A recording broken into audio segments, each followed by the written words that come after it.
छात्र छात्री को मिलवा जाऊँगी 48,000 टंका हेले केमिति पाइबे 48,000 टंका तो आज वीडियो रे आपण जानिबा को पाइजिबे। चलंतु आ डेई न करी फटाफट से बाबद रे डिटेल्स जानिबा हेले ताहा पूर्व वीडियोटा गोटे लाइक करंतु, चैनल को नुआ आस्थिले एबे ही चैनल को सब्सक्राइब करी बेल आइकन को प्रेस करी ऑल दे क्लिक कर रखिबा को जमार भी भूलंतु नै। मु जो कहतले आपण को 48,000 टंका मिलिबो। 48,000 टंका काहे की मिलिबो? स्कॉलरशिप बाबद को आपण को 48,000 टंका मिलिबो। जो स्कॉलरशिप रो नेम रहिछि एनएमएमएस माने जातीय आय भित्तिक मेधावृत्ति परीक्षा। चलित वर्ष अर्थात 2024-25 शिक्षा वर्ष रे जो माने भी अष्टम श्रेणी रे अध्ययन करूथबे से माने एई एनएमएमएस स्कॉलरशिप एग्जाम देबा पई एलिजिबल रहिबे। किंतु एतिकी रे एलिजिबल नहे आउर मध्ये किछि डिटेल्स रहिछि ता हेले जाय के आपण अप्लाई करि परिबे।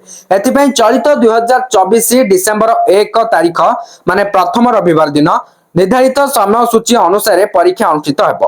परीक्षा देखिया को पाउतबे 2024-25 वर्ष पई जातीय आय भित्तिक मेधावृत्ति परीक्षा गोटे पर्याय रे अनुष्ठित हेबो। परीक्षा देय देखिया को पाउतबे ए परीक्षा निमंते परीक्षार्थी को कोनोसी देय देबा को पड़िबो नै माने फ्री ऑफ कॉस्ट रे आपण परीक्षा देई परिबे एवं अप्लाई करिया पे मध्ये कोनोसी टंका पे करिया को पड़िबो नाही। किंतु परीक्षार्थी माने परीक्षा केंद्र को जिबा आसीबा खर्च निजे बहन करिवे। परीक्षा देबा में सर्वनिम्न योग्यता कोन रहिछि?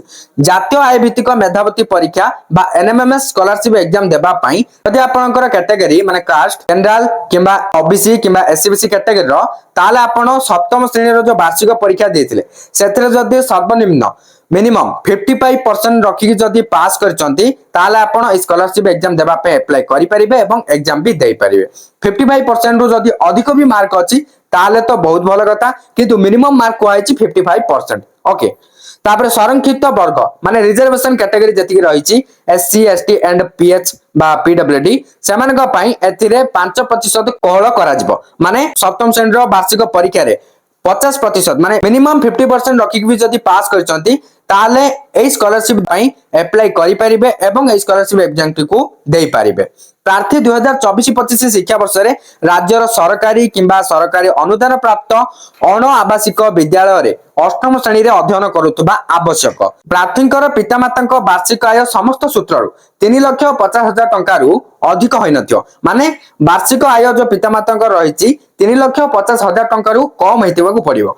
तापर एठी देखिया पाउथो केंद्रीय विद्यालय जवाहर नवोदय विद्यालय सैनिक स्कूल एई सब रे जदी पढुथुबे ताले एई वृत्ति पाइबा पई योग्य नहंती। सेहीपरि सरकारी आवासिक विद्यालय अनुसूचित जाति किंबा जनजाति उन्नयन विभाग अधीनस्थ आवासिक विद्यालय कस्तूरबा गांधी बालिका विद्यालय इत्यादि जेउठारे छात्र छात्रींकर खर्च राज्य सरकार किंबा केंद्र सरकार बहन करुथुबे सेभली विद्यालय रे अध्ययन करुथुबा प्रार्थी माने एई योजना अधीन रे वृत्ति पाइबा पई योग्य हेबे नाही।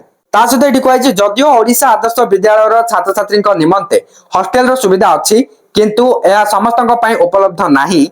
तेणु जो छात्र छात्री को हॉस्टेल सुविधा मिलू नाही से माने एनएमएमएस परीक्षा देई परिबे। एही क्षेत्र रे संपृक्त ओडिशा आदर्श विद्यालय माने ओएभी अध्यक्ष उक्त शिक्षार्थी आवासिक विद्यालय रे अध्ययन करूछि किंतु कोनोसी हॉस्टेल रे दिया जाउतबा सुविधा सुजोग उपभोग करू नै बोली प्रमाण पत्र दाखल करिवे। ओडिशा पे वृत्ति संख्या कोन रहिछि? समुदाय 3,314 टी वृत्ति को राज्यर 30 टी जिल्ला मध्य रे आवंटन करा जिवो। प्रत्येक जिल्ला पे अनुसूचित जाति जनजाति सामाजिक और शिक्षा क्षेत्र रे अनग्रसर वर्ग जेमति के एससीबीसी ता सहित ओबीसी टी लेखा हैनी किंतु ओबीसी भी इंक्लूडिंग रहिछि और शारीरिक भिन्नक्षम वर्गर प्रार्थीक पई आरक्षण व्यवस्था रहिछि। जदि कोनोसी प्रार्थी सामाजिक वर्ग आधार रे जिल्ला कोटा अनुसार उपलब्ध हेउ नै तेबे राज्य भित्तिक मेधा तालिका प्रस्तुत करा जायथाय। एबे त आपण जानि सले स्कॉलरशिप को केउ माने अप्लाई करिवे एवं ए परीक्षाटा केबे हबो केमिति अप्लाई करिवे।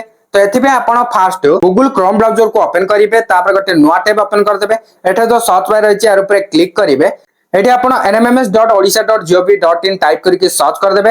नेक्स्ट आपण directorate of TE and SSC government of Odisha रो ऑफिशियल वेबसाइट टी पाई जिवे। एठा आपण स्क्रॉल डाउन करके आसीबे। एठी देखिया पाउथवे स्टूडेंट रजिस्ट्रेशन। जदि आपण एठी नुवा करी आछंती रजिस्ट्रेशन करी नाहंती ताले फास्ट आपण स्टूडेंट रजिस्ट्रेशन रे क्लिक करके रजिस्ट्रेशन कर देबे। तापर स्टूडेंट लॉगिन रे क्लिक करी लॉगिन करिवे। लॉगिन हिसरिया परे आपण अप्लाई करि परिबे। इंपोर्टेंट डेडलाइन गुडी रहिछि से सब जानि नियंतु।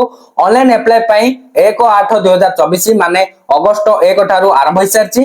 तापरे 31/8/2024 रहिछि लास्ट डेट। जो माने आवेदन करिया को एलिजिबल से माने 31 अगस्त 2024 भितर आवेदन करिवे। आवेदन कर सरिया परे तार हार्ड कॉपी माने अप्लाई जो करथिबे से फॉर्म टा प्रिंट करिवे। प्रिंट कर सरिया परे तार हार्ड कॉपी टा आपण स्कूल को जाईकी सबमिट करिवे। तापर स्कूल रे जे स्कूल रो प्रधान शिक्षक किबा प्रधान शिक्षयित्री थिबे से काउंटर साइन करिवे। तापर ताको सबमिशन करिवे डीओ को पाखरे ऑनलाइन एंड ऑफलाइन बोथ रे 8/9/2024 रे कामडा हबो लिखो आइची। तापर वैलिडेशन कराबो एप्लीकेशन फॉर्म रो बाय डिस्ट्रिक्ट एजुकेशन ऑफिसर तार मध्ये तारीख दियाइची 25/9/2024।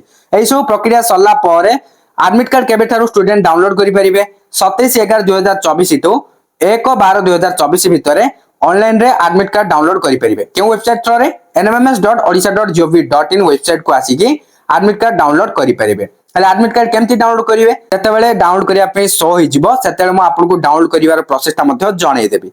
तो एठी वर्तमान आपण देखि नियंतु लास्ट रे को आइची date of examination 1/12/2024 first Sunday माने डिसेंबर मास प्रथम संडे जाके 1 तारिख रहिची सेही दिन आपनकर एग्जाम ता हबो।